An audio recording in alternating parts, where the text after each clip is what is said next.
The middle school representative is Joel Kirk, class of 1998, and he was a member of the basketball team. And General Maroon Felden is representing the high school. She's a member of the class of 1990 and a former swimmer. And representing the central office is Don Sharman, class of 1972 and former basketball player. These representatives have been raising money at each of the schools, and the completion has been fierce. The competition has been fierce. The four of them have raised over $3,000. Robin Kidd Spears, the 2011 Alumni Homecoming Queen, will be presenting the Tornado Trophy. The winner of this year's Alumni Athlete Teacher of the Year is Joel Kirk from Alcoa Middle School.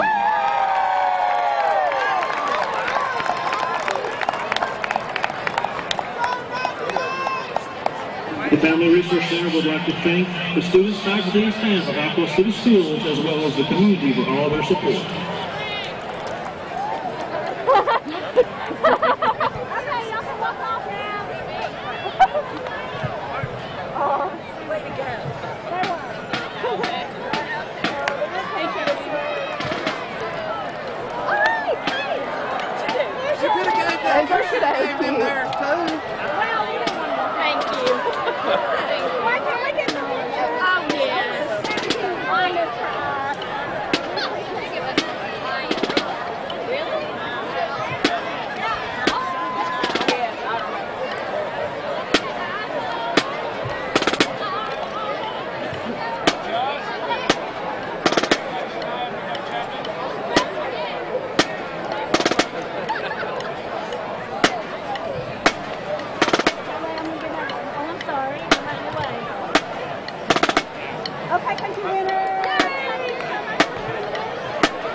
Tonight, Alcoa High School Student Council is proud to present to you the football homecoming court of 2012.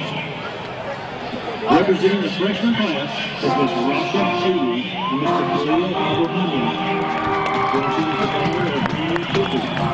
Khalil is the son of Boutros Abrahamian and Faiza Coca.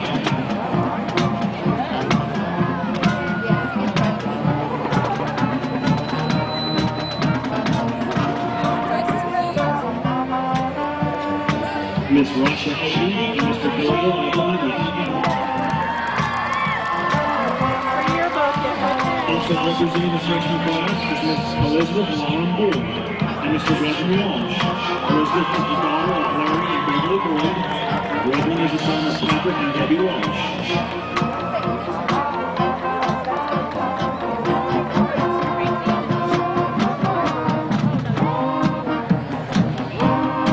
Ms. Elizabeth Lauren Boyd and Mr. Redmond Walsh.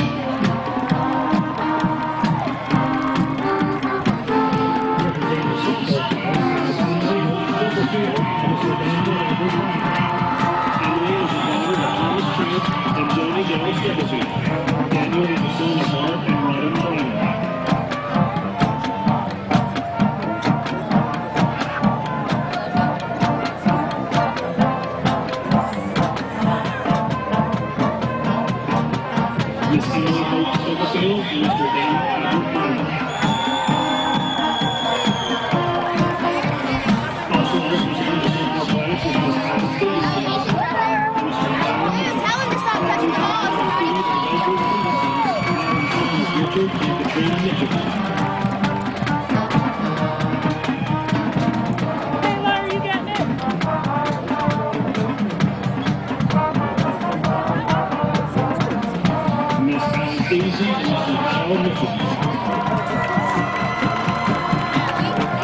representing the junior class is Miss Allison Ramsey and Mr. Sam Campbell. And junior Ramsey. Sam is the son of Rob and Sarah Campbell.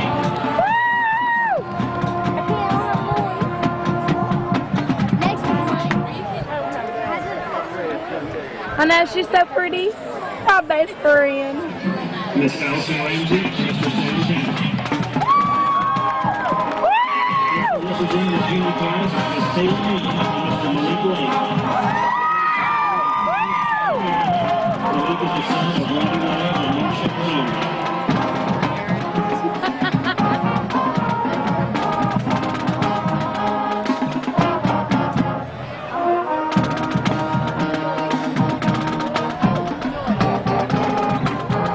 Miss Taylor Newton and Mr. Malik Lane.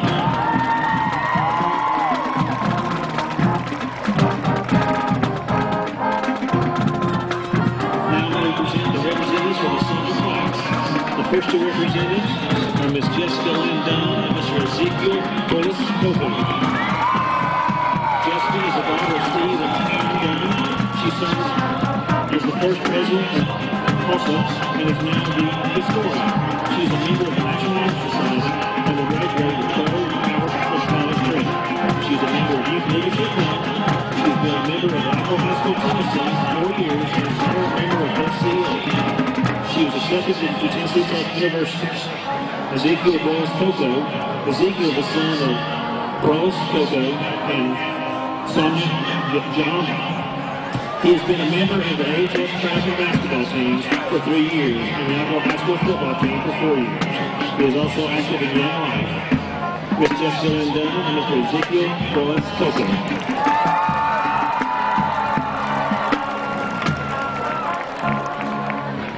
Also representing the senior class is Miss Shelby Cup and Mr. Ramsey Walsh. Shelby is the daughter of over Chris and Ian. She's the host president, yearbook editor, and is an SCA member. She's an honor student and is in the National Honor Society. She's a representative of Youth Leadership Club and is a girls' state representative. She has played softball all 4 years and basketball for 3 years. She's also very active in the youth group at Central Point Baptist Church. Ramsey is the son of Patrick and Debbie Walsh. He is a part of hosting FCA, German Club, Military Club, Chess Club, National German Society. He was the 2012 American Legion's Boys State attendee and was also nominated for Committed to Excellence Banquet. He's later 3 years for Alcoa High School Soccer, receiving 2012 First Team All-District, 2012 First Team All-County, and 2012 Best Offensive Player, and plays club soccer for Knoxville Soccer Academy. He's a part of Alcoa First United Methodist Church Youth Group. Miss Shelby Cullip and Mr. Ramsey Walsh.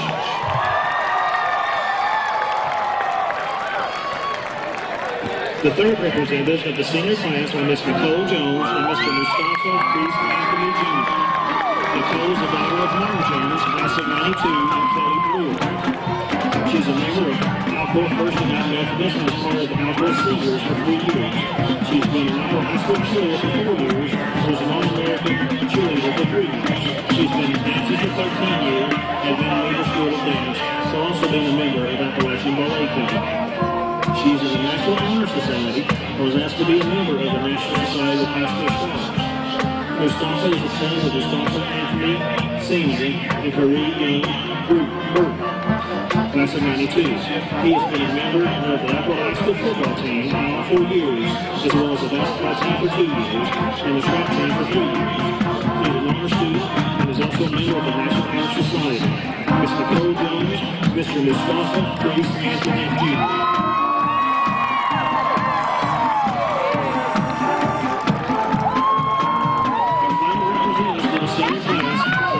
Elizabeth Stubblefield and Mr. Zachary Hamilton Horton. Hamilton is the daughter of Johnny and Trent Stubblefield. She's a part of the Alcoa High School basketball team all 4 years, making all county and all district teams. She is also a member of the National Honor Society. She is a member of High Praises Youth Group and is also active in SCA. Zachary is the son of the late Ron Noble II, class of 85, and Robin Noble, class of 87. He is a member of the varsity basketball baseball team. He is the president of the concert choir and is also part of the Ecology Club. He is a member of Faith Baptist Church and is an active member in Young Life. Ms. Cassie Elizabeth Stubblefield and Mr. Zachary Hamilton Hogan.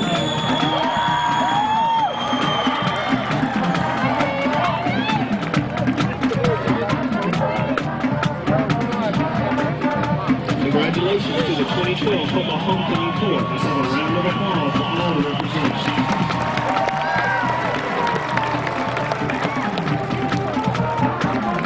Presenting the plaque to our king is Joel Kirk. Joel graduated from Alcoa High School in 1998. He lettered in basketball all 4 years. He currently teaches at the middle school and has been the boys varsity assistant basketball coach for 12 years. He is also the Alumni Athlete Teacher of the Year for 2012. Presenting the tiara to our queen is Robin Spears. Robin graduated from Alcoa High School in 1991. She lettered in basketball all 4 years. She was also the class president for 3 years and was the Alumni Homecoming Player in 2012. We are now pleased to announce the 2012 Alcoa High School Homecoming, Mr. Ramsey Walsh and Miss Catherine Elizabeth Stubblefield.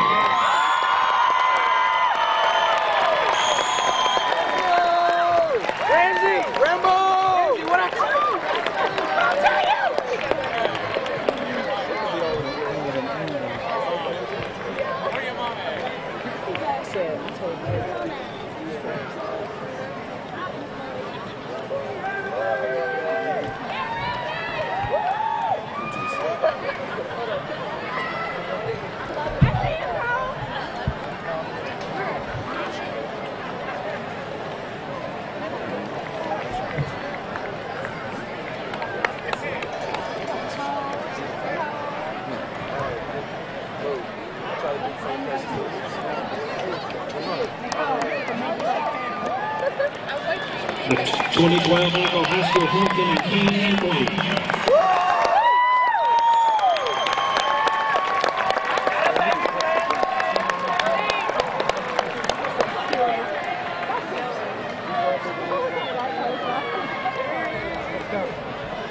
Let's go.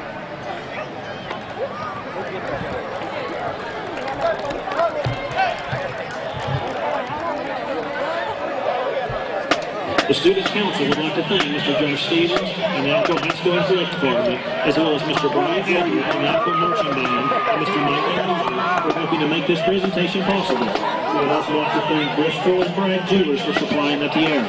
Thanks to all, we hope you enjoy the rest of the game.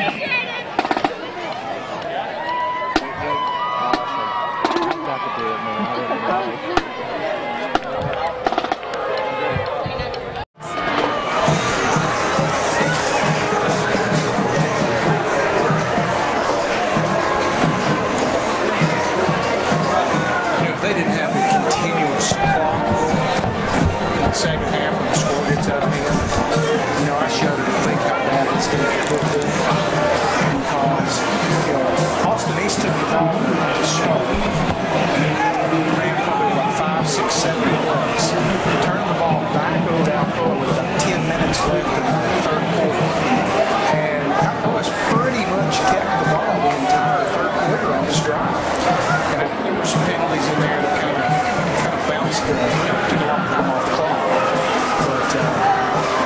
Pretty much if they left the entire third quarter, it was continuous clock at that turn.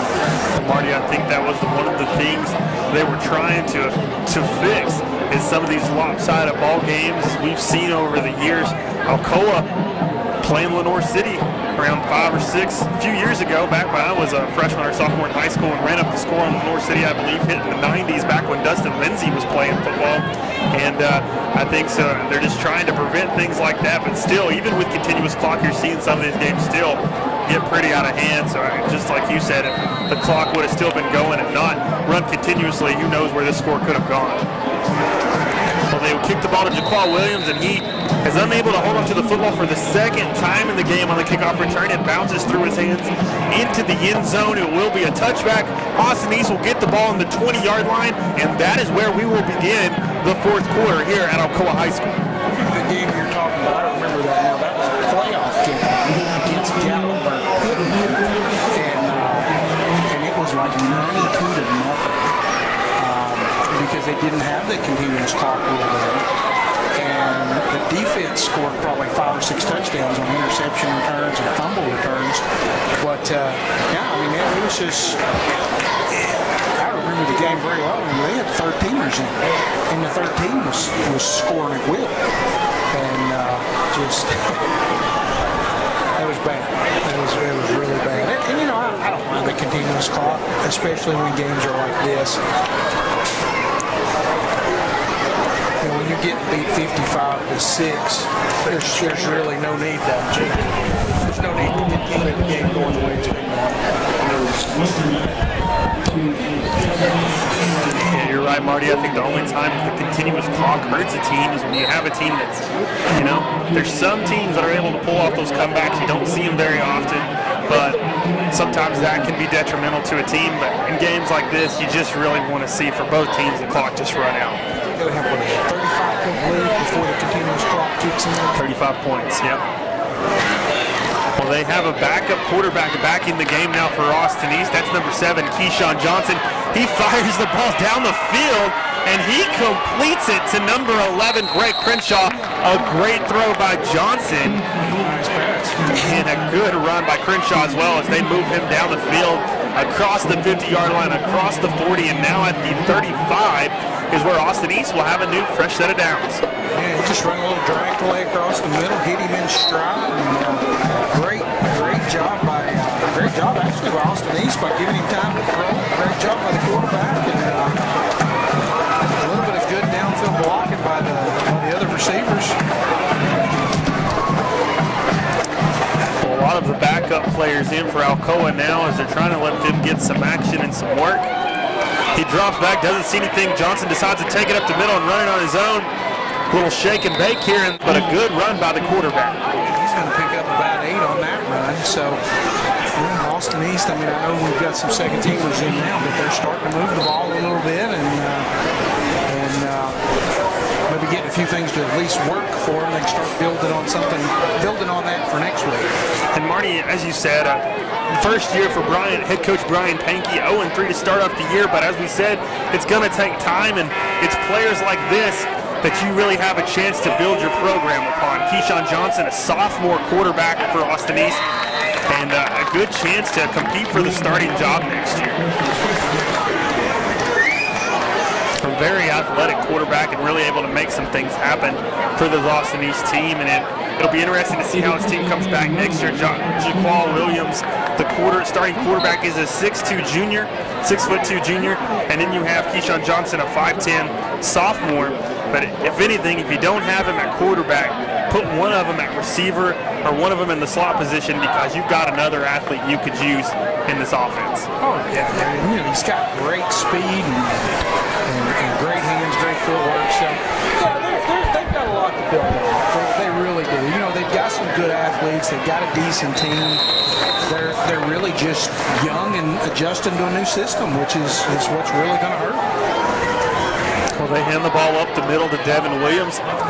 3 yards on the carry, and it'll now be 2nd and 7 for Austin East.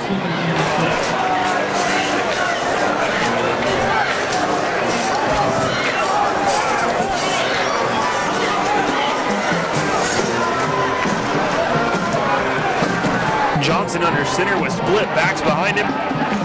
Has Williams to the left and Isom to the right. He drops back. Has some trouble in the pocket, has to escape, makes a run, and a great run. Thought he was going to be able to get in the end zone, but unable to keep his balance, and he will go out of bounds at the 3-yard line. So an 18-yard run that time by Johnson, and a great play again from the sophomore quarterback. Should have had him in a little earlier, it looks like. I mean, he's really quick, and he's making a lot of things happen here in the closing minutes of the ball game. I'm already seeing his arm and also seeing his ability to escape pressure in the pocket. You've got to wonder why not put him at quarterback and let Jaquan Williams get some reps maybe at receiver and really let this sophomore grow in the offense. Touchdown by Johnson, and now the score is 55-12, pending the extra point now for Austin East.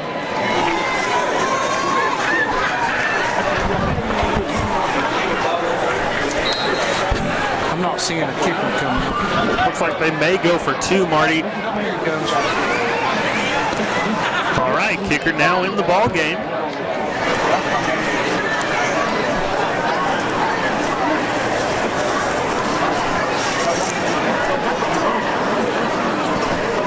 Number 25 for Austin East. Unfortunately, we do not have a 25 on the roster, so I'm not really sure who that is. And instead, they decide to do a fake field goal. He comes around the edge, and he will get nowhere. Thomas Cornelius will be stopped, and Alcoa will now get ready to receive the kickoff.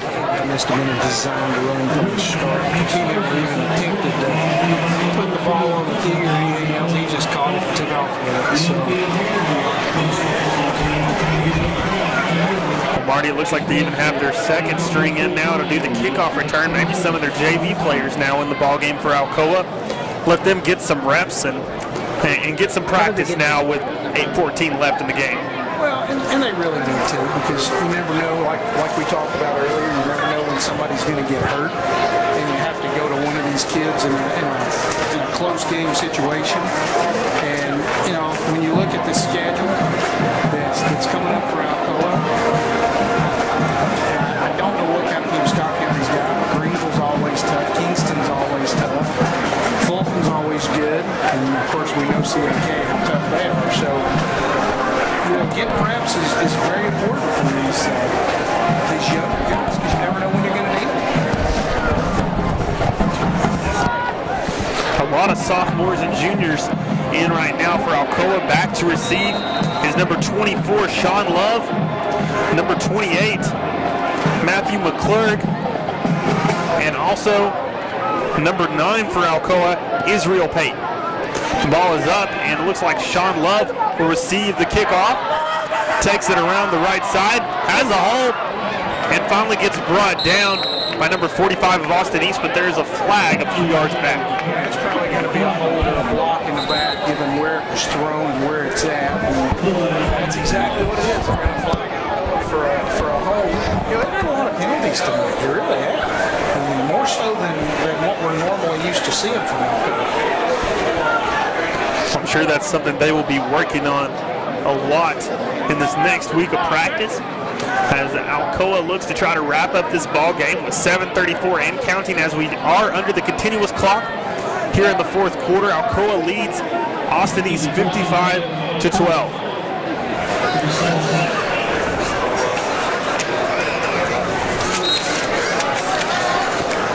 In at quarterback for Alcoa will be the freshman, Matthew McClurg. McClurg gets the snap and hands it off over to, I believe, Sean Love, who was brought down in the backfield.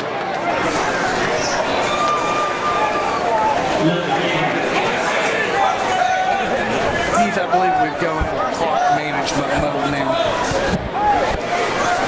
Really no need to score, just pick up 2 or 3 first downs.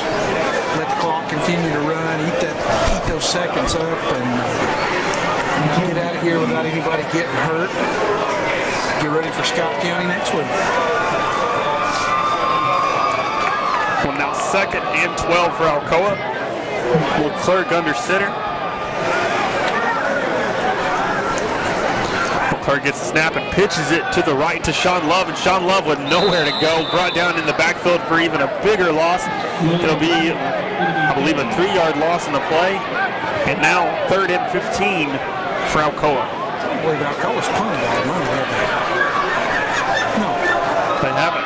They had 1 turnover on the fumble early in the second quarter. And the rest of the time's pretty much they've scored when they've had the ball. So, no, they've not punted at all tonight. Of course, 3rd and 15, and we may see the punt team in just a second.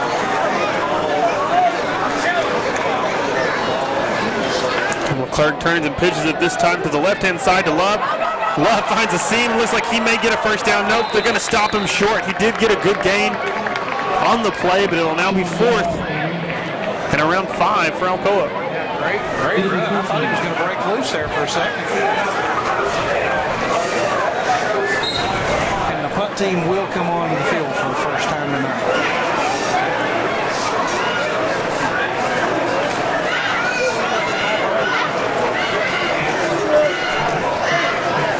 Back to punt for Alcoa is the starting quarterback, Peyton Wall. Back to receive for the Roadrunners number 16, Diamond Cohen. But the ball will go out of bounds, and Austin East now will have the ball with 4:44 left in the fourth quarter.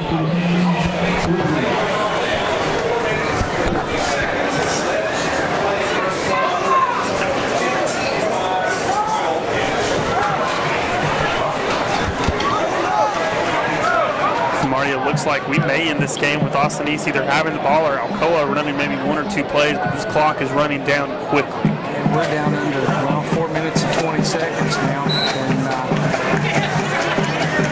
I guess you really don't think about this continuous clock, just how fast it can eat up, eat up the rest of the game. But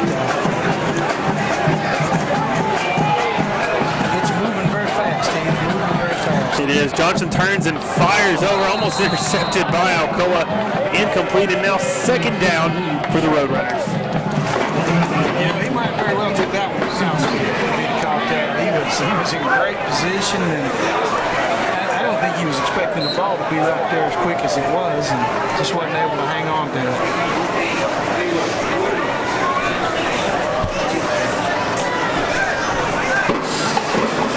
Second down now for Austin East. 2 running backs in the backfield behind Johnson. 2 receivers to the left, and Johnson will turn and hand the ball off, and he is stuffed in the backfield. Nowhere to go for Michael McMahon, and it'll now be 3rd and long for Austin East. Running into a brick wall on that play. Really nowhere to go at all. And Marty, by the looks of it, it looks like Alcoa will get one more offensive drive here. They're able to stop him here on 4th down. We'll probably just see that second, third string offense come in and just hand the ball up the middle a couple times and get out of here with a win. Yeah, I think you're probably right. They got so many people moving on and off the field, it's hard to tell who's going in, who's coming off. Well, Johnson decides to keep it on the play. Had to bobble the snap, takes the run, lowers the head, and gets a few yards on the carry. About a 6-yard gain from the quarterback, and now 4th down, and Austin East will more than likely punt the football here in this situation. I think they'll go for it. Might as well. I mean, we got 2 minutes and 17 seconds left in the game. You know that all Alcoa's going to do is run the ball and run the clock. They're not going to try to score, so really not going to hurt you all. Go for it in this position.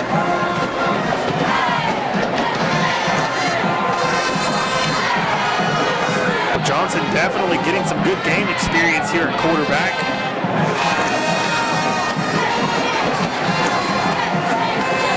Back in the shotgun with the trips to the left and running back to the right of Johnson. He draws back, has some pressure. He tries to escape. He does escape the tackle. He escapes another tackle and decides to take it around the right-hand side. Makes a man miss.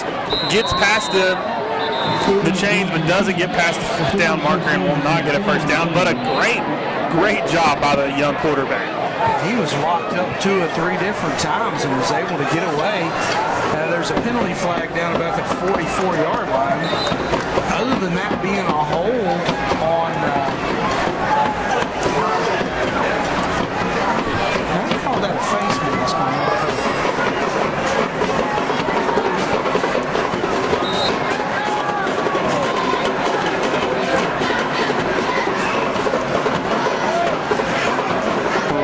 Coaches are trying to bring the players together and talk this over and give them some advice for the last minute or so of play.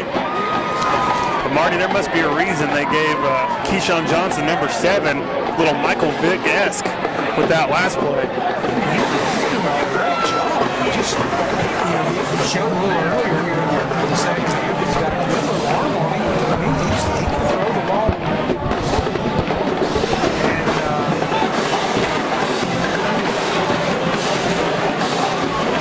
Got good wheels on him. He's very elusive. So you can expect to see some pretty good things out of him in the coming years.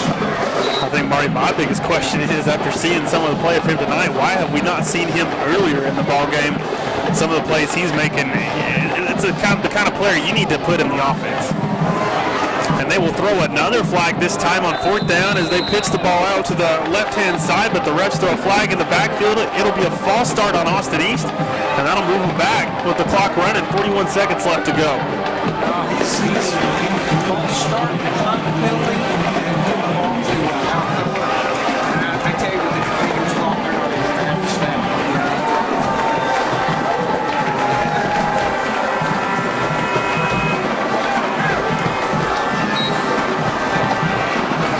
Some good work by some of these boys on the second team, and even a few of the freshmen got in tonight. And probably not as much work as they would have liked with the continuous clock. But still, a lot of snaps, a lot of reps, did a great job. Tune up for next week going into Scott County.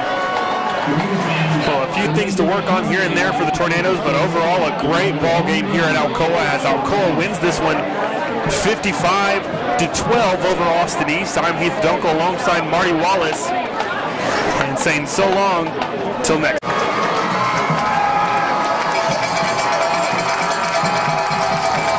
Alcoa's still fired up and still raring to go. Looks like they're hungry for more, and as this offense is getting this crowd pumped up. We've had a good turnout for the ball game tonight. I'm looking around, and the bleachers are full over here on the Alcoa side. It took me a few minutes to find a place to park tonight, Marty. It's because you was late. I thought I was going to have to do this myself. All people at home probably cringing right now. Oh my goodness, just him. Marty, I just wanted to make a special entrance. You did. Thank you. You made a special entrance with about 2 minutes left to go before the game started. I might just start calling, giving you a wake-up call so you get up and come on in. Marty, generally I beat you, so I just figured that this time I'd let you get here first and make sure everything was good for us. I know you like to do that. Peyton Wall hands the ball up the middle, and they will let Ezekiel Coco take it in and let him get his touchdown.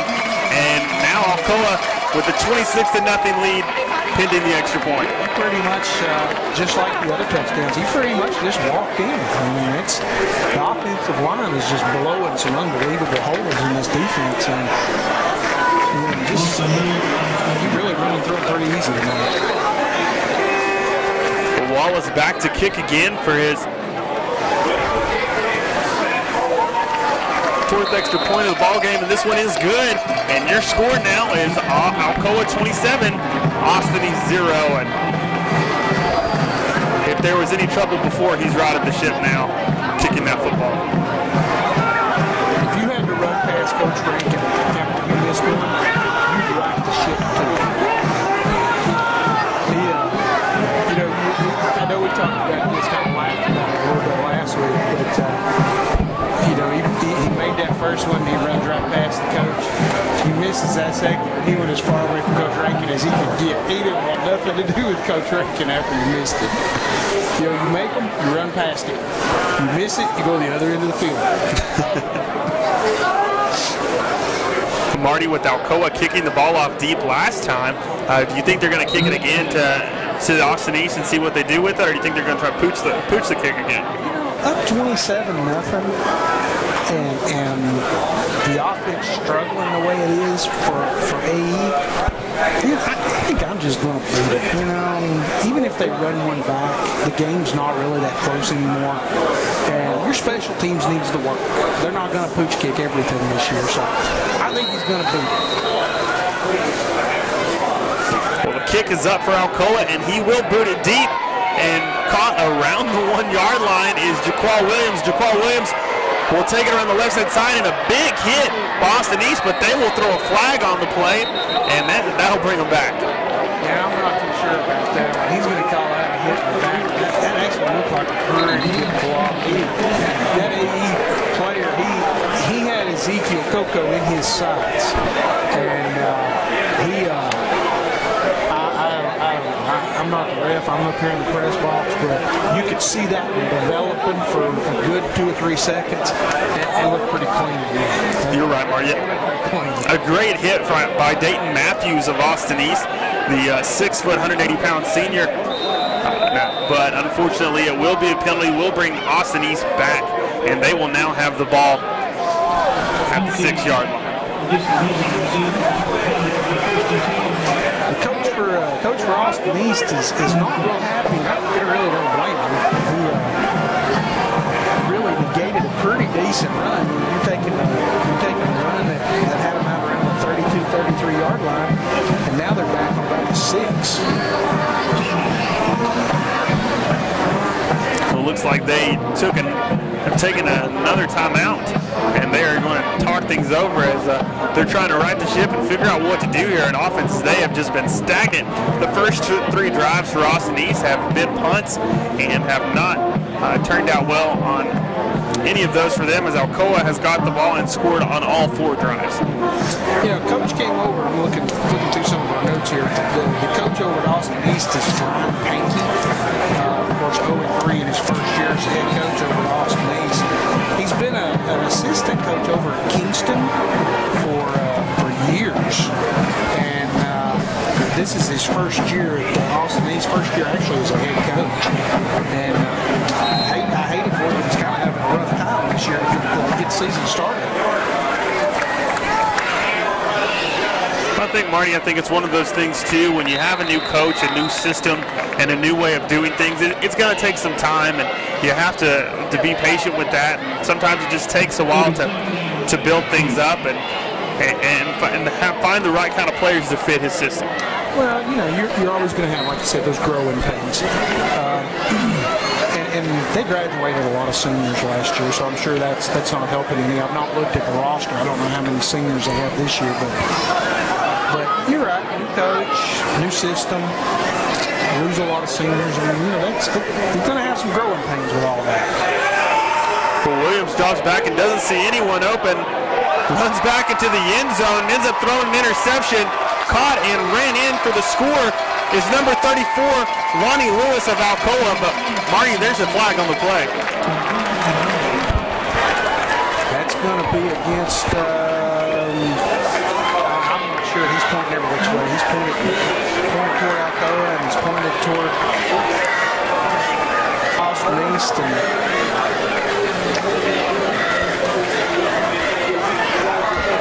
I'm not sure how you can have blocked back, and we didn't have anybody over blocking. They will call it, though, on Alcoa, and that'll move him back, so that'll negate the touchdown. You hate to see that, especially for a player like Lonnie Lewis. He doesn't really play offense, gets this big-time play on defense, and they move him back. Oh, yeah, he did a great job. I mean, great hands, caught the ball, did a good job running it back. And I'm going to put the official 0 for 2 on his last 2 calls. That's just me personally. These opinions do not represent the opinions of Alcoa High School. I'm not too sure about either one of them, but he made them both. Well, Alcoa will take over on offense here at the 15-yard line, and this time they have Turbyfield back in the ball game. And now they're going to call it a delayed game. There seems to be some confusion. Looks like maybe Jacquez was an extra player in the game, and they had too many players. No, he wasn't. Yeah. Now they're putting Jacquez Tyson in and taking Crenshaw out. And that's the kind of stuff, like we were talking about earlier with special teams, that's the kind of stuff that drives Coach Rankin crazy, because little things like that can absolutely kill the momentum of a football game. And when you're in a tight game, those can hurt. Well, Marty, I'm sure he's not going to be too happy after that second straight penalty. Alcoa false start on the offense, and that'll move him back again. It is now 1st and 20 for Alcoa.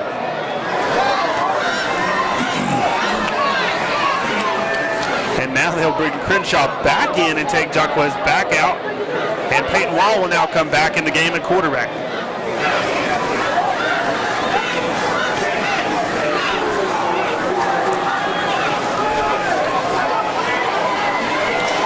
Down here on the sideline, I think you had one coach calling one thing and another coach calling something else, and nobody's on the same page right now at Alcoa, so they're going to take time to talk about it. Well, that'll be the first timeout of the half for Alcoa. Again, your score here with 10:37 left to play in the second quarter. Alcoa 27, Austin East 0. And Rankin's going to get these boys together and go over a few things. Yeah, you know, I'm not sure what was going on there. It almost looked like you had two different coaches calling in the plays and just wasn't on the same page for some reason. So take time out, settle them down. You know, it's first and 20, but they've not needed three downs to pick up 20 yards yet tonight. So it should really be an issue. Well, Marty, looks like after getting those penalties, they just wanted to bring the starting offense back in. Looks like they were going to try to run some Wildcat, but now first and 20, just getting the main offense back in and trying to just get some positive yardage and get it to the end zone again. As they come back out, Peyton Wall will be the quarterback, and back with Wall will be number 11 of Alcoa. That is Alex Soul, another senior running back for this Tornado squad. He will roll out to the left and pass the ball to Kenny Dean. Kenny Dean with around 5 yards on the catch, and it is now 2nd and 5 for Alcoa. Yeah, just a good, safe little rollout play. Yeah, this game seems like it was struggling already forever. And we're only a minute and a half, minute and 40 seconds into the second quarter.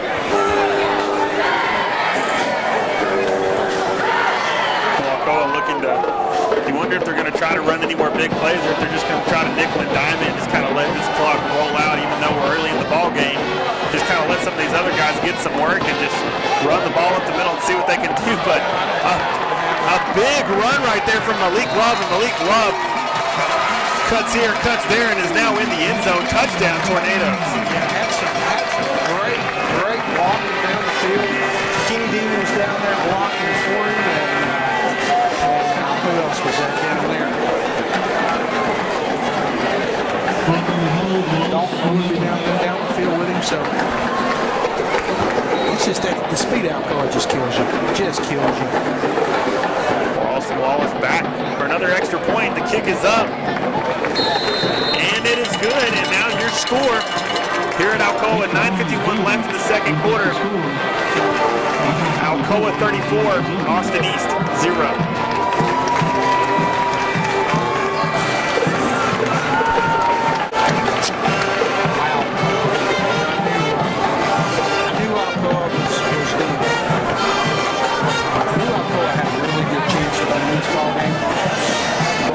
After last year, I really wasn't anticipating it to be blown. I thought the game would be much closer. I thought that with the speed of Austin East, that they might be able to compete with the speed of Alcoa. But they've just, fundamentally, they've just not been there enough. They're not blocking, they're not executing. When you play a team like Alcoa, if you don't bring your A game, it's going to be a long night for you.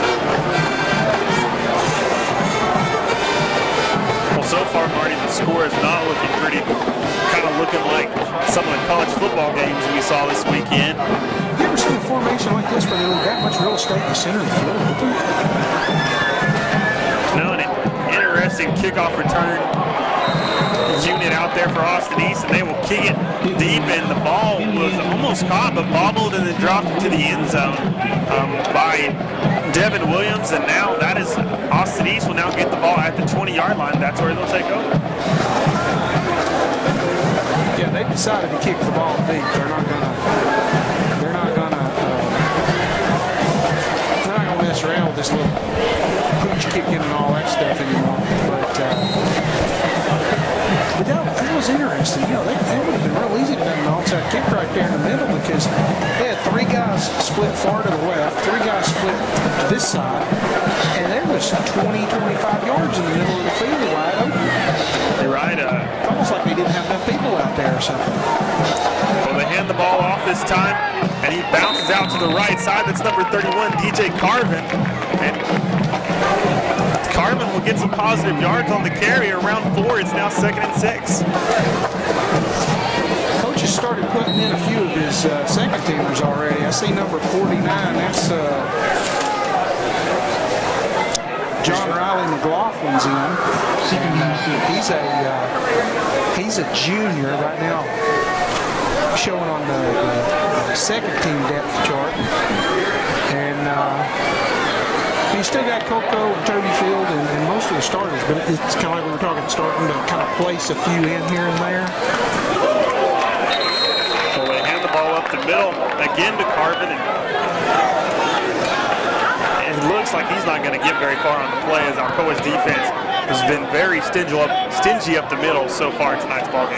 You know, after they took that touchdown away from Juan Lewis, we need him to pick another one off and get him one.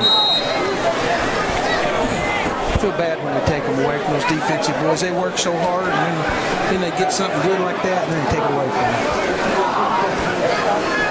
Well, now 3rd and 6 for Austin East, and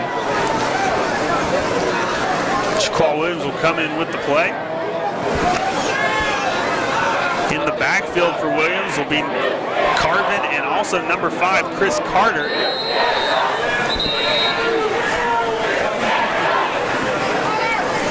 A&E gonna take another timeout.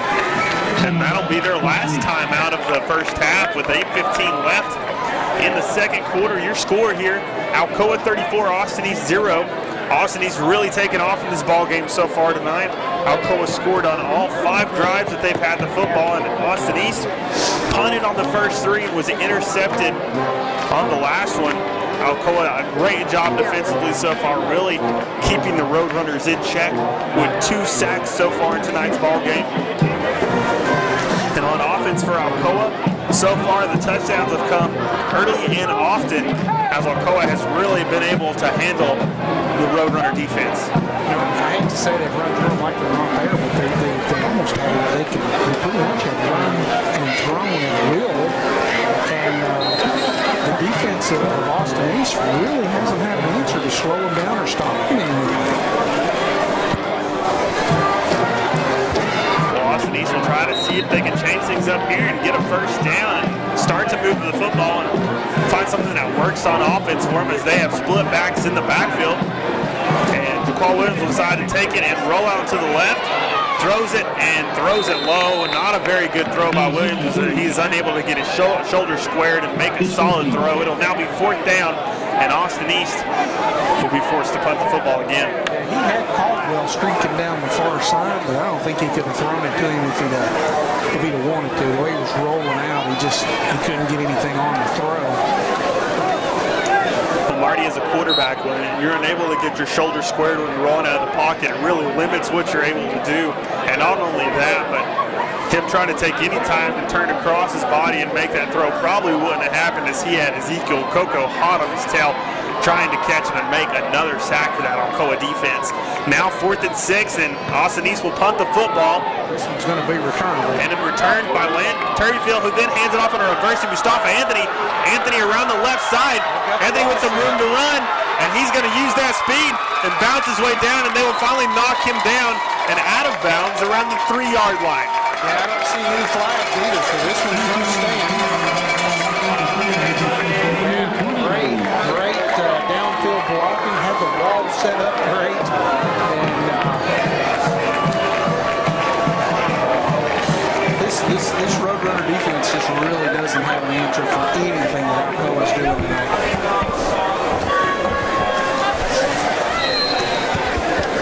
Well, you watch Alcoa week in and week out, Marty, and even though they're in 3A now, you just see them have their way with a lot of these other 3A ball clubs, and you have to wonder if you'll see them move up again, because they just do such a great job every single week, and they look more like a 4 or 5A program each and every week. And a nice throw right there from Peyton Wall, and he throws it over the defender, and a great catch by Kenny Dean, and that'll be a touchdown, a 7-yard pass from Peyton Wall, and now your score only gets bigger.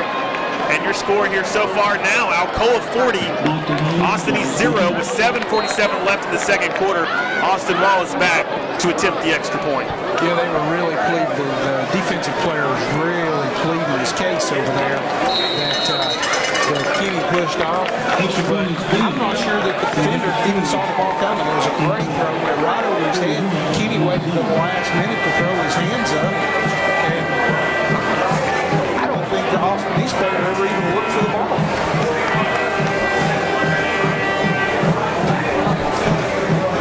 Alcoa really starting to pull away and take off in this ball game. And even though we know they will start to, you'll start to see these second and third stringers seep their way in. Marty, if you just look at the score now, this game could get even more ugly very quickly if they kept their starters in. You know, it really could. Now, Coach Rankin's not the kind of guy that's going to score up, so I don't think we're going to have to worry about that. But, you know, at the same time, he's got to give these guys they've got to have some work. You know, when you've got CAK coming up down the road, you've got Fulton coming up down the road, you've got Greenville coming up down the road, you've got some pretty good teams coming up that these guys have got to have some, you know, they got to have some game experience where they've gone late into the ball games and have the stamina built up. And I don't know, Heath. It's just, you start running that fine line of how much longer do you leave them in now. Well, Jaquan Williams on the return for Austin East gets around the 20-yard line, and that is where they will blow the whistle and stop him as they held him up for a good 10 yards. And now Austin East will take over for their 6th drive on offense to see if they can do anything to move this football down the field. Now, at what point in the ball game does the continuous clock start? Is that only in the second half when you're up by 35, 36 points? Is that the way that works? You know, Marty, honestly, I'm not sure. I think that's a good thing that we'll have to look into. I actually forgot about that rule, so that's something we're going to have to, we'll see if we can find out at halftime. I need McKenzie to look it up for us, If only. So we'll have to search that at halftime, see what we can find out. But now, can't call timeout. He didn't. Austin East trying to call a timeout. They don't have any timeouts left. Well, backup quarterback now for Austin East. It looks like they're just going to let some of their players get some work now, as well as it's getting out of hand. The sophomore, 5'10", 170-pound Keyshawn Johnson will get the football, try to hand it off, and they will lose a yard of the play. It's now 2nd and 11. And Marty, looking at this roster, you start to wonder if you have some of the NFL players, seeing some of the names out here on the field. We've got Keyshawn Johnson and Chris Carter in the ball game so far for Austin East. And they're certainly not playing like the NFL players I saw. Well, Marty, they have been retired for a while, so you have to wonder if they've lost a few steps, but lost another yard or two on the play. It's now 3rd and long for Austin East. You're starting to see a little bit of a frustration out there with some of the Austin East players as well. I'm starting to see a little bit of jawing, a little bit of pushing at the end of the plays. Things that we were not seeing at all here until the last couple of minutes. And that's just the frustration of you come down here expecting to have a good ball game, and then you kind of get taken out behind the woodshed, so to speak. And you know that can really frustrate these kids, especially at such a young age. Well, they decided to throw the football in just a little too far, pass a little far from Johnson as he tried to complete it to number 31, DJ Carvin. Unfortunately, it will be incomplete, and that will be 4th down. And now, on their 6th offensive drive, Austin East will be forced to punt again for the 5th time in tonight's ballgame. It's probably a good thing that he didn't catch that, because Alex Soul had a bead on that receiver, and he might have just absolutely knocked his helmet off when he caught that ball, because he slowed up so he wouldn't hit him after the ball went over his head. But he had a bead to lay the whip to him. The snap is back and the punt is up, and that'll be a short line drive from Austin East. It'll roll across the 50 and take a roadrunner bounce, and they will down the football at the 46-yard line, and that is where Alcoa will now take over. And Marty, you're still seeing a lot of these starters in as Jaquez Tyson, Kenny Dean, and also Ezekiel Coco are in the ballgame. They do have Alex Soul in. Looks like they actually are bringing Coco out, but still some of their big-name players still in, and Peyton Wall still in at quarterback. I really don't expect to see that change before midway through the 3rd. I really think he's going to let these boys stay in. He's going to let them get some work. You probably are not going to see a wholesale change to the 2nd and 3rd team before midway through the 3rd quarter. Wall with the snap, and looks like some confusion there, but then he hands it off to Soul, and Soul with a good run by the senior running back, who gets down the field and gets a 1st down and about 16 yards on the carry. You know, he hasn't got a lot of playing time, a lot of carries this year. I know where early in the season he's really doing a great job with what limited amount he's carried the ball tonight. He's really quick, he's really fast, doing a great job of running the ball. Well, Marty, something you like to see in a running back is not only can they run the football, but how are they pass blocking and how are they protecting the quarterback? And earlier in the game, they had Solon in the ball game when Peyton Wall rolled out to his left and completed a 5-yard pass to Kenny Dean, and he made a great block around the end to really just give Wall some more time and helped him to complete that pass. But now Wall hands the ball off to Mustafa Anthony, and Anthony gets down the field and will be very close to another first down. Yeah, doing a good job again, downfield blocking, and this Alcoa offense continues to pick up 5, 6, 7, 8 yards and more carries. Another first down for Alcoa as they are wasting no time getting down the football field. Turbyville now in at quarterback for Alcoa. They have a tight end to the left and to the right now. 2 receivers to the right and 1 to the left. They send a man in motion. He will fake the handoff, and Turbyville will keep it himself. Austin East looks like they were prepared for that one. And I believe Turbyville fumbled the football, and it was recovered by Austin East, and now Austin East with a chance on offense. I do believe you're right. I saw the little beanbag come flying in, but I didn't see the ball anywhere. Austin East fell on it, so, finally a break going their way and an opportunity to slow this high-octane offense down to Alcoa. Off of Anthony, as Anthony was waiting for him, but still, almost with the reception, just a little too far by the senior quarterback. Yeah, just letting a little bit too far. They're coming in a hurry up and move themselves now. They're going to have to be really careful they don't screw around and get one picked off.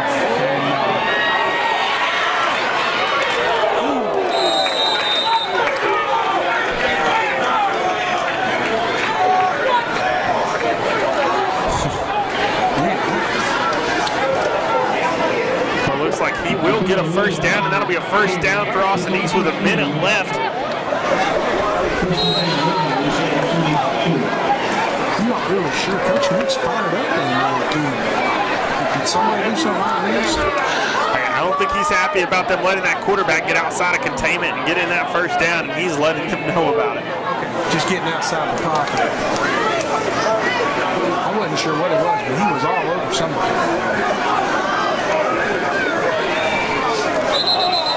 Well, this time Austin East will kill the momentum they had of moving the football down the field, and false start on the offense, and that'll move them back 5 yards.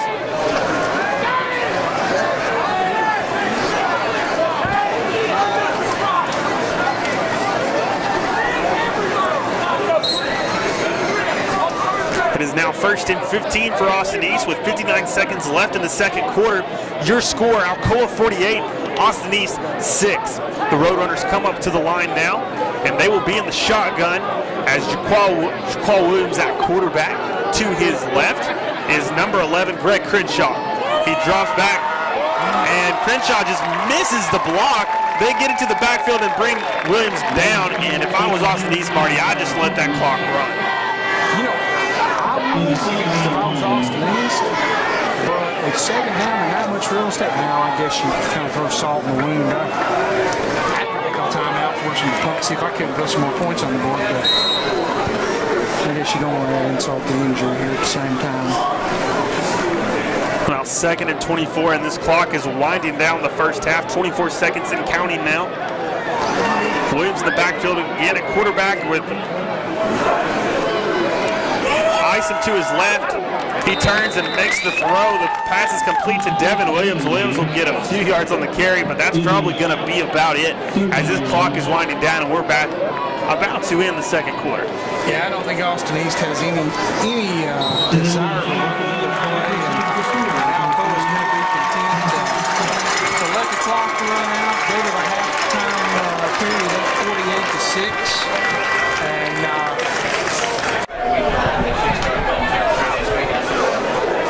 so last week's game, he will.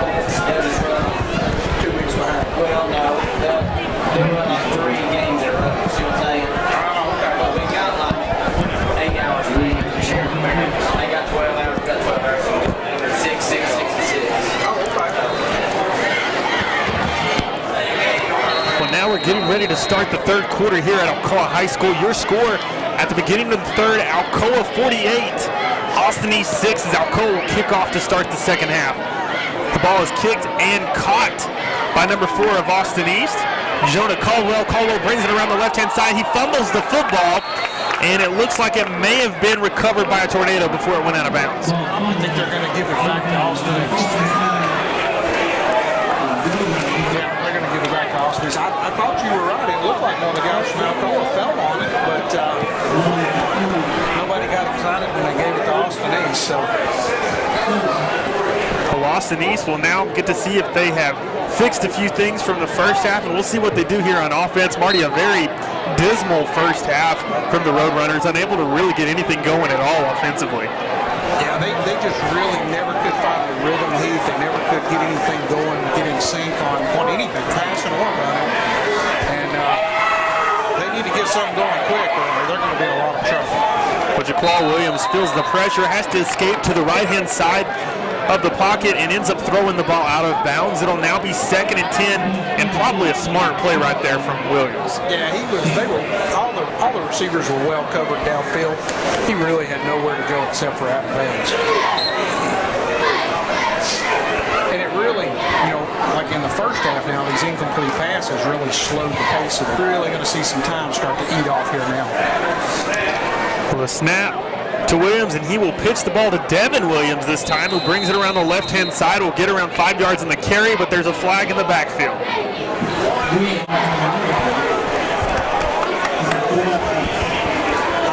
Coach Rankin is not complaining about anything, so it must be a legitimate call. But the only thing I saw was 2 Austin East kids tangled up back there together. I didn't see an Alcoa kid anywhere. Well, that'll give Austin East a free 15 yards, move them down the field, and now at the 48-yard line, it'll be first down for Austin East. And it looks like there's some confusion now as the refs are sitting here talking it over.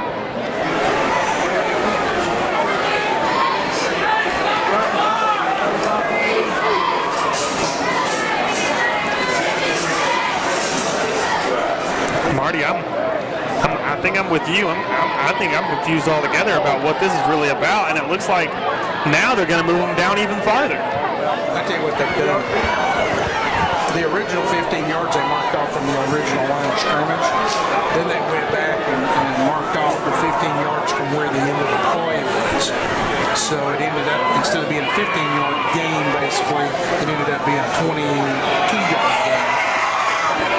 Well, they hand the ball off this time to Devin Williams. Devin Williams goes up the right-hand side and gets a few yards. It'll now be 2nd and down.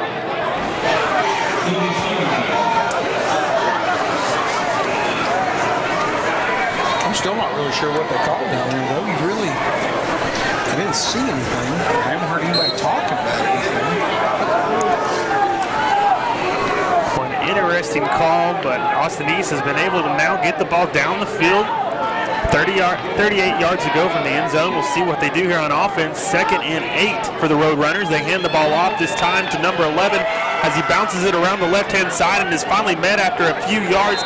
It'll be 2 yards on the carry, 2 yards gain by Greg Crenshaw, the senior running back from Austin East. A play like that, Heath's where you really see that speed of Alcoa, because you just really know where to go. I mean, he ran, gosh, it looked like he ran 40 yards, but all of it was side to side. He never could really turn the ball upfield because Alcoa was so fast, they're just stringing him out toward the sideline. Well, they draw back this time and try to make the pass, but this time it's intercepted by Kenny Dean. A great job from the defensive back, and now that is where Alcoa will take over on offense, and you've got to love that. And it looks like Coach Nix is starting to get a little happy down here on the sidelines. He had to dance over there, wasn't he? Yeah, that was a great play by Kenny. He timed that just right, dove in front of the AE player, and really made a good play on the ball. But now with 6:39 left in the quarter and counting here, it is 48-6 Alcoa.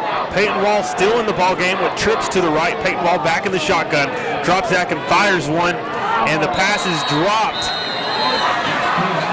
by the man who just caught the interception. Kenny Dean unable to hold on to the football, and it'll now be 2nd down. He didn't even a bad spot that time. He hit him right in the hands. And that's the worst place you throw to the receivers, where he doesn't have to do anything to stick his hands out. Well, now second down for Alcoa. And Marty, this clock is ticking away as we found out at halftime that the clock will run continuously in the second half after the score gets out of hand. Wall will turn and fire it again, and to Kenny Dean, he's able to hold on to it this time, and he will run and get a first down, but there's a flag on the play, Marty, and it looks like it might be holding on the Alcoa wide receiver. Yeah, where that was at, I'm afraid you're going to be right, and a couple of the Austin East kids are clapping their hands, so.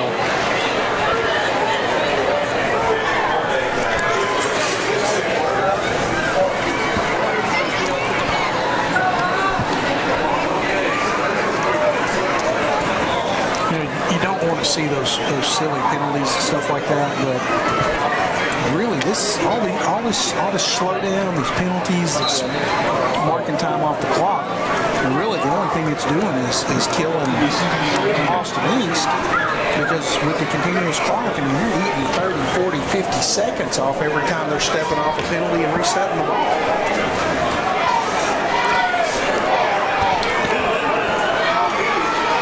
Now second and 10 for Alcoa. Turbyfield will get the snap. He will take it himself and get around the right side. And man, a good hit around the ankles by number 4, Jonah Caldwell. Flipped Turbyfield up in the air, but a good run by Turbyfield as well, and he will get close to the first down. It'll now be second and 1. I feel like he was doing his Superman impression on that one, didn't he? Yeah, he was flying in the air for a few seconds there, Marty. Actually looks like he flew enough to get a first down, so it'll now be first and 10 for Alcoa at the 41-yard line.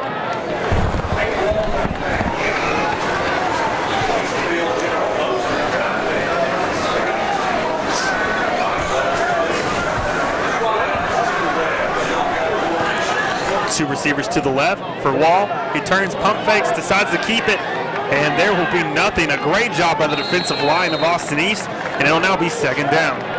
I'm not sure if that was supposed to be like one of those pump and goes where the receiver takes off and the pocket just collapsed on him, or if that was an intended designed run play, but either way they might want to work on that a little more.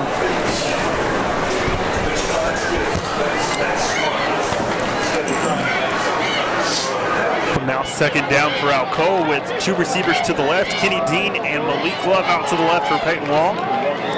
Gets the snap, hands the ball off, up the middle to Gerard Crenshaw, and Crenshaw will battle his way to a first down, and that'll get Alcoa across the 50-yard line. I think he's going to be, I don't know, this one's going to be close. They're going to get it to him. I think he got him by about a half a step.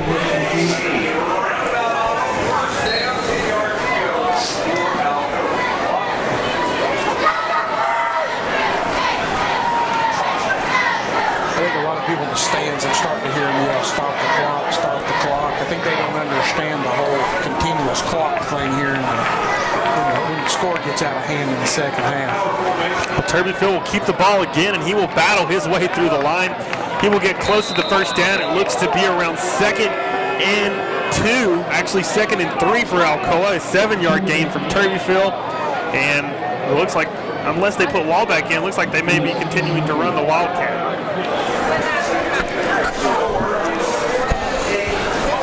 Peyton Wall will come back in the game now. Jacquez Tyson in the game now at running back for Alcoa.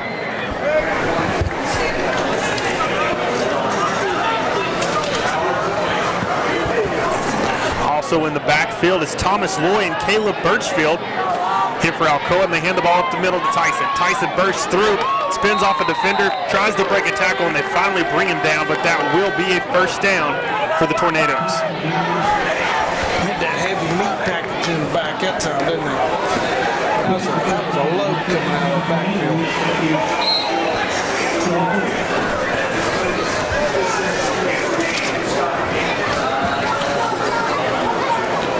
But when you have Marty, you have 270-pound, 6-foot Thomas Loy at fullback. That's not somebody you want to mess with. Definitely can clear a hole, can't it? You know, Tyson's a pretty big boy in his own right. But when he's following Lloyd, that is a package coming out like that. Then they come right back with the speed. Now they hand it around the end to Mustafa Anthony. Anthony gets the ball around close to the first down marker. I believe it'll still be second down and short. Now he's saying the first down again, I believe. It's kind of hard to tell from this angle because they're so far down across the other side of the field. But, yeah, they're moving the sticks. So another first down for Alcoa, and this clock is just ticking away as we are getting close to ending the third quarter here at Alcoa High School.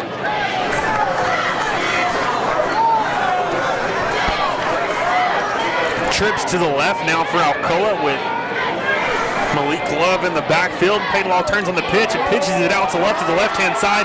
Love has some room, and Love will be in the end zone before we get to the end of the third quarter. Alcoa will score a touchdown. 22-yard run from Malik Love, and a great job by the receivers of really giving him some room to run. Great downfield blocking, and you know, Alcoa they look really crisp tonight. You know, they're doing a good job of putting bodies on bodies and blocking, and just doing a really good job tonight of blocking for each other down the field, especially. Extra point is up, and the extra point is good. And now your score here at Alcoa High School with 16 seconds left in the third. Alcoa 55, Austin East 6.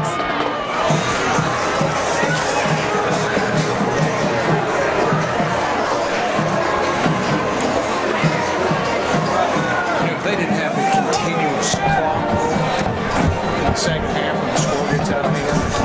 You know, I shudder to think how bad this game could be because, you know, Austin East took the ball to start. Ran probably about 5, 6, 7 plays. Turned the ball back over to Alcoa with about 10 minutes left in the third quarter. And Alcoa's pretty much kept the ball the entire third quarter on this drive. And I think there were some penalties in there that kind of bounced took a lot of time off the clock. But yeah, they pretty much have made up the entire third quarter with this continuous clock at that time. Marty, I think that was one of the things they were trying to fix is some of these lopsided ball games we've seen over the years. Alcoa playing Lenore City around 5 or 6 a few years ago, back when I was a freshman or sophomore in high school, and ran up the score on Lenore City, I believe, hit in the 90s back when Dustin Lindsay was playing football. And I think so they're just trying to prevent things like that, but still, even with continuous clock, you're seeing some of these games still get pretty out of hand. So just like you said, if the clock would have still been going and not run continuously, who knows where this score could have gone. Well, they would kick the ball to Jaquan Williams, and he is unable to hold on to the football for the second time in the game on the kickoff return. It bounces through his hands into the end zone. It will be a touchback. Austin East will get the ball on the 20-yard line, and that is where we will begin the fourth quarter here at Alcoa High School. The game you're talking about, I remember that now. That was a playoff game against Gatlinburg. And it was like 92 to nothing. Because they didn't have the continuous clock rule there. And the defense scored probably 5 or 6 touchdowns on interception returns and fumble returns. But, yeah, I mean, it was just, I remember the game very well. I mean, they had 13ers in it, and the 13 was scoring at will. And just, it was bad. It was really bad. And you know, I don't mind the continuous clock, especially when games are like this. When you're getting beat 55 to 6, there's really no need there's no need to continue the game going the way it's been going. Yeah, you're right, Marty. I think the only time the continuous clock hurts a team is when you have a team that's, you know, there's some teams that are able to pull off those comebacks. You don't see them very often, but sometimes that can be detrimental to a team. But in games like this, you just really want to see for both teams the clock just run out. They have what, 35-point lead before the continuous clock kicks in? 35 points, yep. Well, they have a backup quarterback back in the game now for Austin East. That's number 7, Keyshawn Johnson. He fires the ball down the field, and he completes it to number 11, Greg Crenshaw. A great throw by Johnson, and a good run by Crenshaw as well as they move him down the field across the 50-yard line, across the 40, and now at the 35 is where Austin East will have a new fresh set of downs. Yeah, he just ran a little drag play across the middle, hit him in stride, and great job actually by Austin East by giving him time to throw. Great job by the quarterback, and a little bit of good downfield blocking by the other receivers. A lot of the backup players in for Alcoa now as they're trying to let them get some action and some work. He drops back, doesn't see anything. Johnson decides to take it up the middle and run it on his own. Little shake and bake here and there, and he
Good evening and welcome to Alcoa High School. I'm Heath Dunkel alongside Marty Wallace, bringing you tonight's game as the Alcoa Tornadoes face the Austin East Roadrunners. Marty, looks like a great night for football and a very good weather tonight we're having.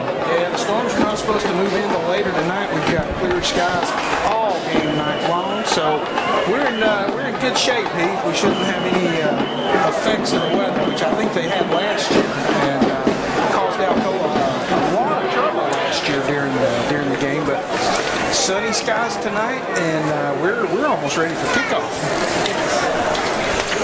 Well, Alcoa will be receiving the ball to start off the ball game tonight.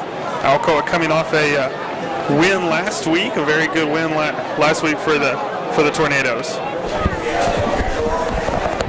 Yeah, they looked good last week. They had a good game against a decent opponent. In 20 gets past the defender and will go out of bounds at around the 8-yard line, and it'll be first down and only a little to go towards the end zone. My goodness, did you see the crackback drop in Mustafa Anthony late on that play? The defender for AE came up. He really had a clear shot to grab a hold of Peyton. And Mustafa Anthony just about took the bucket off his helmet. He hit him so hard. And allowed Peyton about another 15 to 20-yard gain down the right sideline. Now first down at the 8-yard line with 11:38 left to play in the first quarter. Alcoa in the shotgun. Gerard Crenshaw to the right of Peyton Wall, and he will hand off to Gerard. Gerard finds a hole around the left-hand side, and he will get close to the end zone, probably around the 2-yard line. Yeah, good power off left tackle. And, really, we ran a couple of plays, but Austin East's the defense is, we just started the game out in the time. They're really not even, there's nothing, there's no energy, it looks like, on the defensive side of the ball. Well, Marty, Austin East has really been struggling so far this season. Started off the season 0-3 and lost last week to rival Fulton 43-7. So has really been struggling so far this season, and things aren't looking good now. No, really not. Really not. It's Jacques Tyson takes the ball off right tackle and pretty much just walks into the end zone.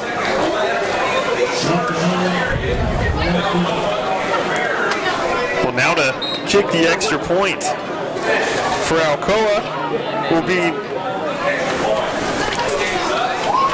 Wallace. The kick is up and the kick is good, and now your score with 11:01 left in the first quarter. Alcoa 7, Austin East 0. You know, Heath, I don't know how much this plays into it, and I don't really know all the details, so I'm not going to say. I'm not going to give a whole lot of information because I honestly don't know it. But I've heard some people talking this week that evidently Austin East and Fulton had some issues last week during the ball game. And, you know, big rivals right there close together in Knoxville. And evidently at some point during the ball game there was a fight. And Austin East is playing without 3 other players who were kicked out of the ball game last week, so that means they're suspended for this week. Honestly, I've heard that they've got 2 coaches that are not able to participate because they were also thrown out of the game last week. So I don't know who those kids were. I don't know if they were starters, but I wonder if that could be playing a little bit into maybe the lack of defense we saw here in the first 59 seconds of the ball. Well, that sure doesn't help, Marty, when you have some of your coaches and some of your players out of the ball game and missing starts. And for a squad that's been struggling so far this season, that's never a good thing just to add on to the struggling season they've had so far. Alcoa kicks the ball short, and the ball will be down by number 3 of Austin East, and Austin East will take over on offense at the 30-yard line. Yeah, Alcoa, kind of the same thing that you saw out of Austin East, really not kicking it deep to the big returners. Kind of pooching it up, kicking it short, and giving your defense an opportunity to get set up and not have to be chasing people. Black quarterback tonight for Austin East is number 2, Jaqual Williams, the 6'2", 190-pound junior. And Jaqual Williams, the snap over his head, has to pick it up and take off with it, and he will lose a few yards on the carry. Yeah, really not. Snap to the right of him, over his head. He did a good job just to get a hold of that thing and not turn it back over to Alcoa.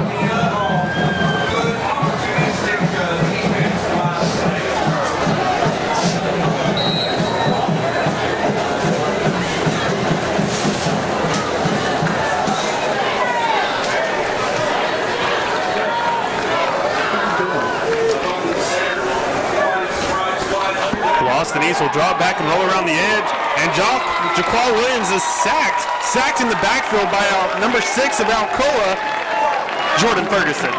Yeah, Jordan got to it awfully quick, and then also you had Bradley Young kind of following up in there behind him to make sure that they didn't get away. And that brings up a big 3rd down and about, we'll just call it 3rd down and block for 22 yards to go.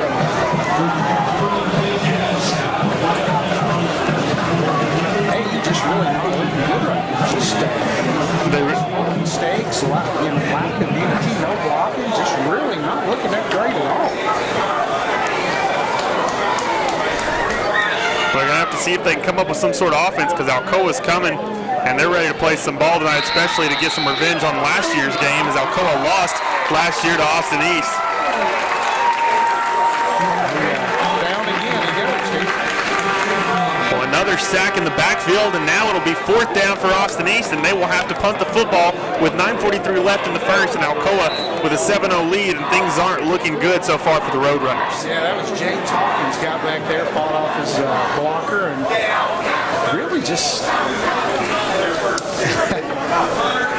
what have we got? 4th down and 32 to go. Well, it'll be great field position, Marty, for Alcoa, and the ball is snapped and caught by Malik Love on the pump. Love comes around the right-hand side, and it almost looks like deja vu of the kickoff, Marty. Malik Love takes it past the 20. Someone loses a shoe, and Malik Love gets down at around the 14-yard line. I think Malik might have been running so fast on that one that he ran clean out of his shoes. Yeah, he sure did. It belonged to him. Well, another great return by Love, and Alcoa, great field position again, and a great chance to get the ball back on off, or to score another touchdown very quickly. Yeah, really, really good field position to start this series. Back on the 14-yard line. Really just didn't hardly flip the field at all. Considering the good move the league can. So, you know, AE, 2 possessions by Alcoa, and both possessions have started on Austin East side of the field. They continue letting Alcoa do that all night. It's going to be a long game for them. You're right, Marty. Payton turns and fires over the edge to Mustafa Anthony. Anthony gets a few yards and finally gets taken out of bounds. Not a bad play, getting closer to the end zone. Not a big play, but still not bad at all. No, good safe play. Picked up about 5 yards. You know, they can still pick up the 1st down when they get down to around the 4.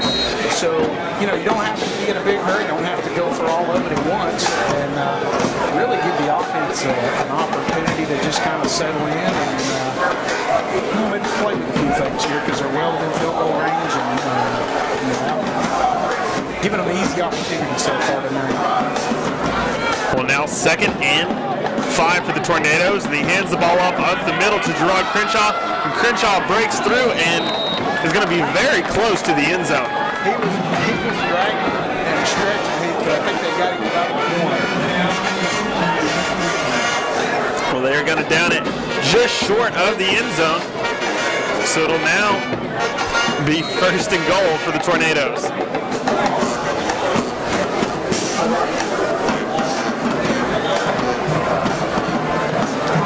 And an 8-yard carry for Gerard Crenshaw. Good run. We'll see if they just hand it off to him again and let him just trot into the end zone. And that's what they will do, and he will battle his way in, and he scores, and that'll be the 2nd touchdown for Alcoa very early into this ball game. We're only about 3.5 minutes into the ball game, and we've already got 2 on the board here. This is shaping up to be a long night for the Roadrunners.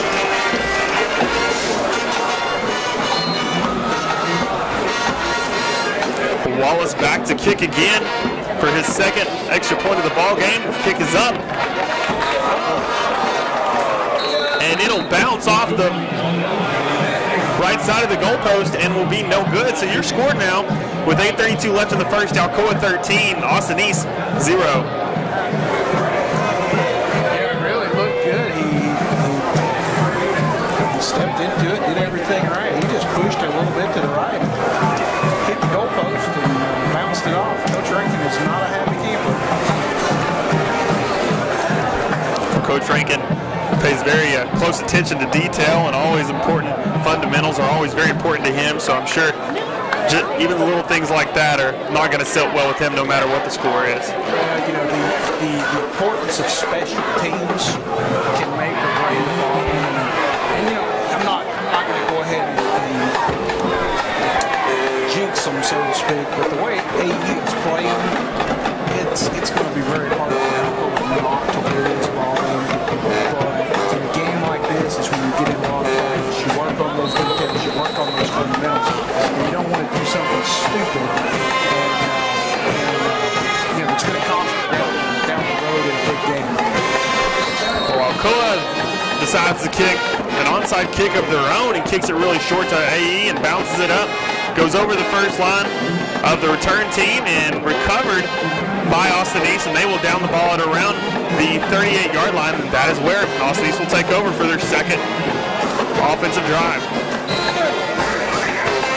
I'm not sure he was really trying so much to do an onside kick, because they're just trying to keep it away from the speedsters in the back. And they're just really trying to kick it to the up front guys. You know, he really showed that they didn't move the ball very much on the first drive. So maybe Coach Rankin's going to just keep the ball out of their hands and not mind getting in a good field position, because really didn't do anything with it for the series. Well, Austin East hands the ball off on first down to number 3, Devin Williams. Devin Williams up the middle, gets around 4 yards. It'll now be 2nd and 6 for the Roadrunners.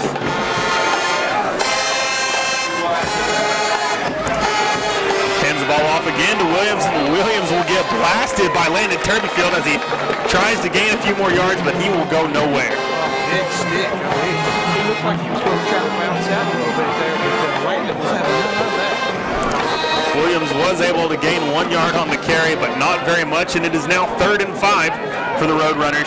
And Marty, really, with the way the line is pushing through and getting through on this offensive line, you're going to have to roll out the quarterback if they're wanting to pass. Yeah, they're not going to pass with him dropping back and not the way the offensive line is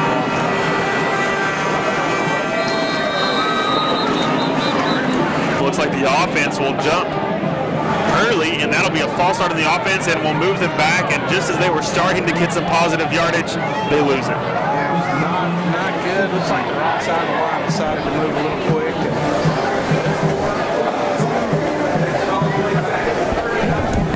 You know, they fought hard for that 5 yards. He just turned around and made a silly mistake and give it right back to him.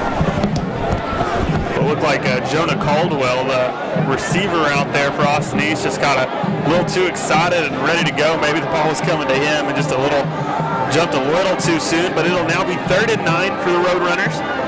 They have Jaquan Williams back in the shotgun. He decides to keep it, but he will go nowhere as that stingy defense of Alcoa gets in the backfield and will bring him down. Yeah, same thing. You know, he's trying to draw back in the pocket, and that speed of Coco. I think Coco was the first one there, and then Hawkins got to him just basically half a step later, and just really nowhere for him to go. Well, again, a similar situation on 4th down. It's now 4th and 33 for the Roadrunners as they are back to kick. The punt back to receive for Alcoa is number 23, Malik Love, and number 5, Kenny Dean. The ball will be short, and they're going to let it go and take a bounce. It'll take a friendly bounce for Austin East, go a few more yards, and they will down the ball at the 39-yard line, and that is where Alcoa will now take over. You know, that first punt he did, he actually got a lot of good air under a really good kick. He kind of shanked this one offside of his foot. Not as good field position as Alcoa started with the last 2 drives, but you know, still good field position. On the 3rd possession here. Alcoa looks to see if they can add another score and increase their lead here in the first quarter. Peyton Wall back in the shotgun, 2 receivers to the left. Gets the ball and hands off to Gerard Crenshaw. Comes around the left-hand side. Some good blocks by the receivers, but he runs right in the middle and runs right through them. Get another yard or 2, and it'll now be 2nd down. Good run. He took 3 of them to bring him down even after he ran into the pack. Kind of wondered why he didn't try to bounce around him or bounce inside of him, but he just decided to go right through him. You know, Victor, he's a big, strong boy. He probably just thought he'd be a lot more fun trying to run.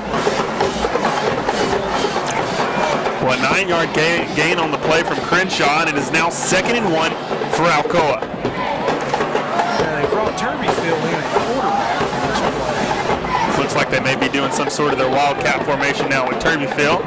Turbyfield gets the snap and decides to keep it, runs through the middle, and a great hold by the offensive line, but there will be a flag on the play. I think number 74 out here, Thomas Lloyd, I think he was in I think he blew a hurry to go lay his block. I think he might have moved just a step too quick. Yeah, that's what they're going to get. It's a legal shift on the offense.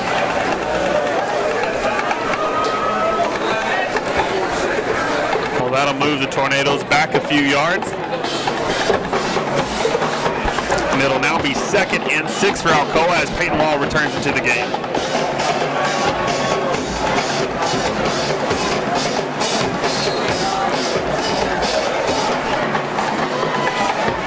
ball under center with two tight ends, one to the left and one to the right on the line. Has one receiver to the right and one to the left now. Drops back and hands the ball off on a halfback draw to Ezekiel Coco, and Ezekiel Coco flies through the middle, breaks through, and if he can get past this last defender, he'll be in the end zone, and he is knocked out right before he gets there. A great job of keeping him out of the end zone by Devin Williams. Coco did a great job of trying to use that stiff arm to keep him at bay so he can make that turn, but the defender did a good job also of using the sidelines as his best friend and pushed Coco out. Great run. Great run.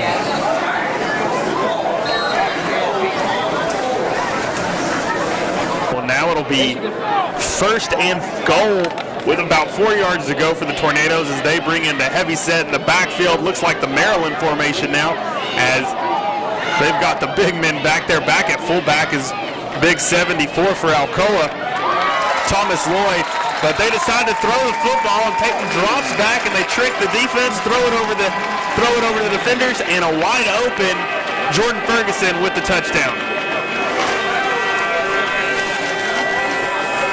Great.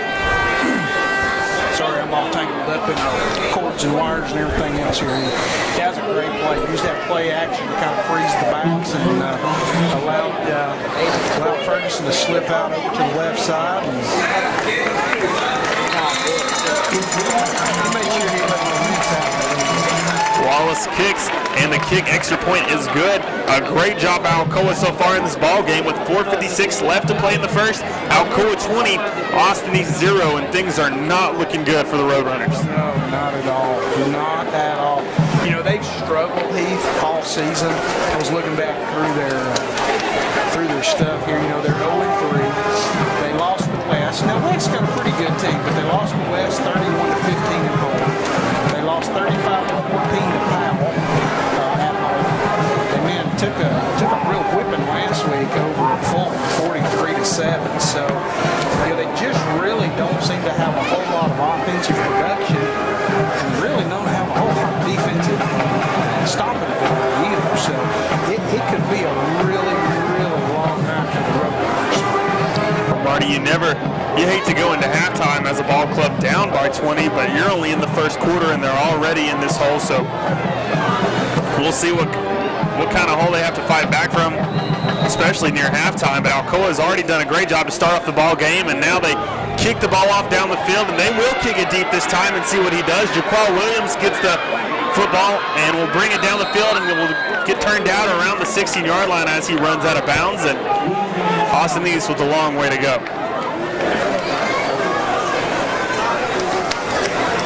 Austin East so far in their first two drives of the ball game have punted both times as they have been stopped by the stingy Alcoa defense. Alcoa really been able to get into the backfield so far with 2 sacks so far in tonight's ball game, and has really kept Austin East guessing. We'll have to see what they do right here on offense. Yeah, they really have not had a lot of production. The last drive they picked up 5-6 yards. Only to have that come back and be negated by a penalty. And that's really all of the offensive production they've had tonight. Well, Williams tries to hand it up the middle to Devin Williams, and Williams maybe will get a yard, but then there's a flag in the backfield. I got a feeling that was going to be a face mask. That came in from 2 different directions, and kind of seemed to come about after he was wrapped up. So I'm going to be surprised if that's not what that is.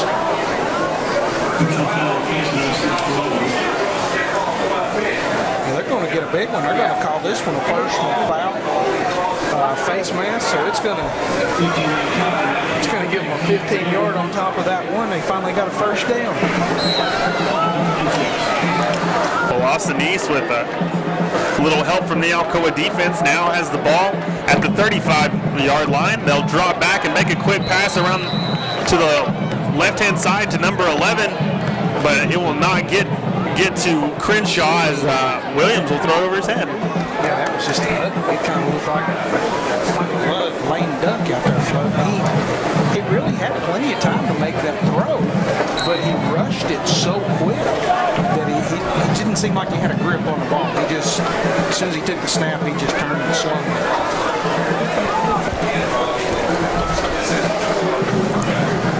Second and 10 now for the Roadrunners.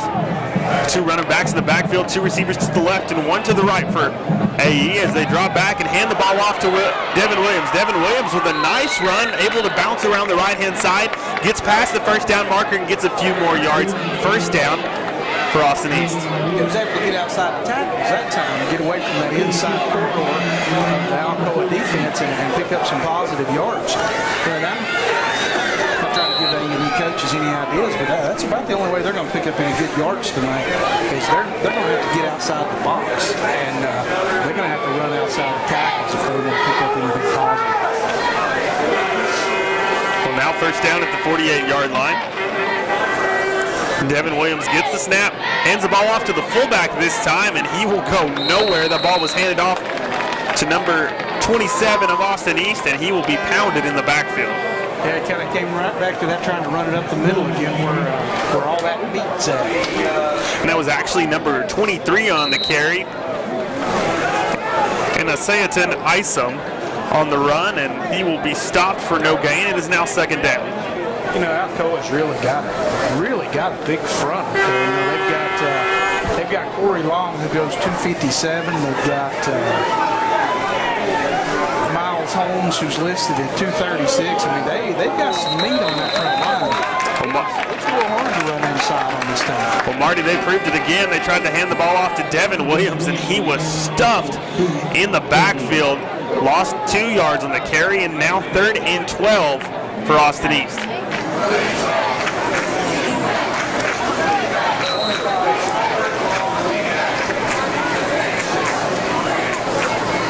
And with 3 minutes left to play now in the first quarter, Austin East at the 50-yard line, 3rd and long, and down by 20 to Alcoa. Decides to go into shotgun this time as they're still trying to get the rest of their team out there, and Austin East will be forced to take a timeout.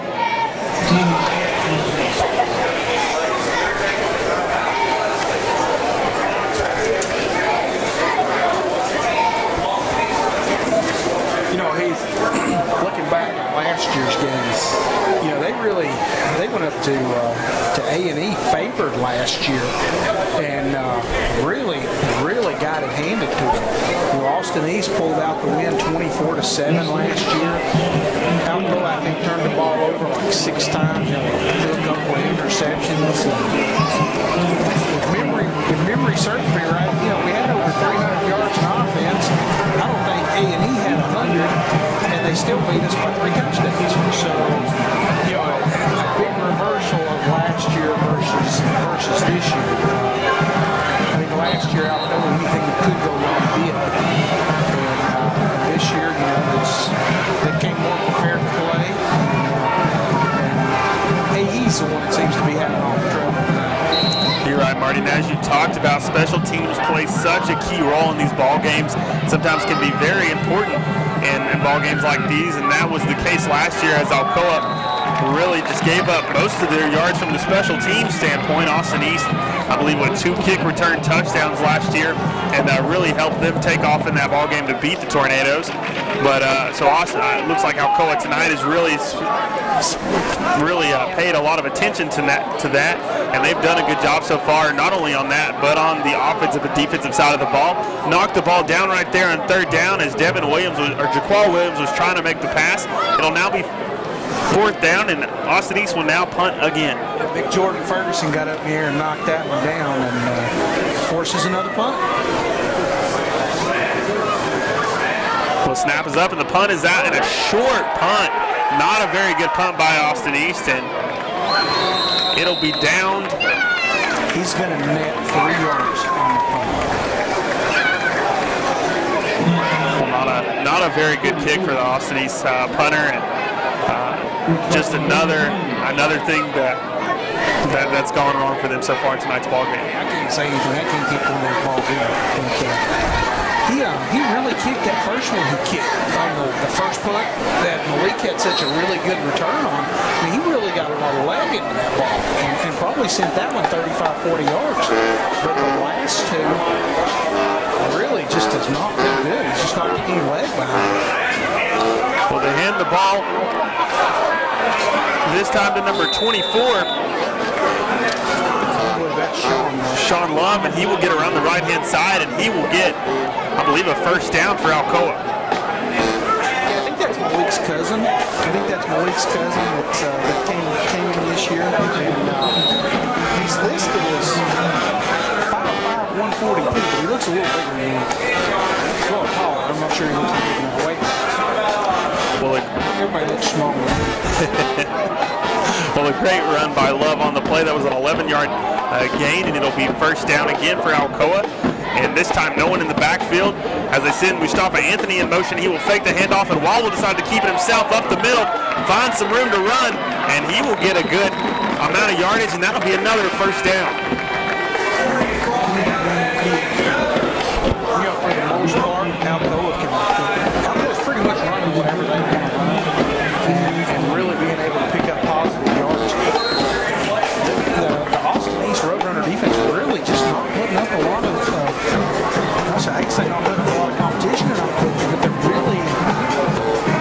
they already look tired. The defense has been out there a lot this first quarter, and they look tired, they look winded, and just not a lot of defense either. You're right, Marty. Peyton Wall drops back and rolls out to his left. Passes caught on Mustafa Anthony. Anthony will fight the defender and push himself for another first down, and that's 3 straight first downs for the Tornadoes. 3 plays, 3 first downs, 3 different offensive people involved, doing a good job spreading the ball around tonight.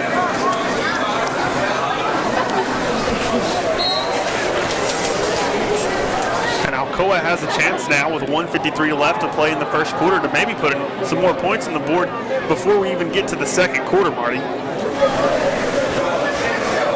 Yeah, well, we got 1:53 left in the first, and yeah, really good opportunity to stick another one in the end zone. Well, they hand off to Gerard Crenshaw this time, and Crenshaw right on the right-hand side, and a good job of the defense finally getting to Crenshaw, trying to bring him down, but around a 4-yard gain for number 33. He really delivers a lick when you bring him down. He makes you pay for the luxury of tackling him. Well, Marty, we talked about this last game, but with the lead starting to get up there and them starting to look like they're going to be able to pull away, when really is the best time, especially early in the season, to take your starters out, or do you leave them in for a while, or do you leave them in at least until halftime to really let them get some work? Well, you're going to have to get used to going deeper into the ball game. So I don't see them coming out before midway through the third quarter at the earliest. Now they may start to put in some of the other kids just individually, but I don't think you'll see it wholesaled out where you'll see the second team or third team come in before at least midway through the third or the fourth quarter. Well, Marty, it looks like they may be going back to the Wildcat formation. Turpinville is back in the ball game, and it is 3rd and 3 now for Alcoa. He has Crenshaw to his left, and you might look for Turpinville to keep it again. And he will go around the left-hand side, finds a hole, and battles his way to what I believe is another first down for Alcoa. He's going to have it by at least 2 or 3 yards. It's not even going to be close here. And that'll be a 5-yard carry by Turpinville, and it'll be first down. A great run by number 3 of Alcoa. And he's done a really good job, and he's been a really great leader for this Alcoa football team. Senior, plays on defense. He also backup quarterback for Peyton Wall, and has really just been a great leader for this ball club. He has, and he's one of those kids. And number 1, he's a gifted athlete. He's a great athlete. But number 2, he is 100% full throttle every play. You will never see him slack off on the plays. Well, they hand the ball this time off to Ezekiel Coco. Ezekiel Coco bounces around the right-hand side and plows his way to a touchdown. Well, I think they're going to spot him now. I thought he was in too. They're going to spot him about the 1-foot line. Well, I saw one ref hold up his hands for a touchdown. I guess they canceled it out. So he was close, but now first down and goal, and a great run by Coco. And that's the end of the first quarter. And your score here at Alcoa High School, the Alcoa Tornadoes 20, Austin East Roadrunners 0. Yeah, Ezekiel's got down to the 1-foot line twice here. And both times he's got tripped up or tackled right at the 1-foot line. just hasn't been able to get it in the end zone on the plays. So you wonder if they're going to let him run it in, or if they're just going to go back now to the big bruisers after he worked for all that and give it to Crenshaw or Tyson. He worked so hard to get that ball down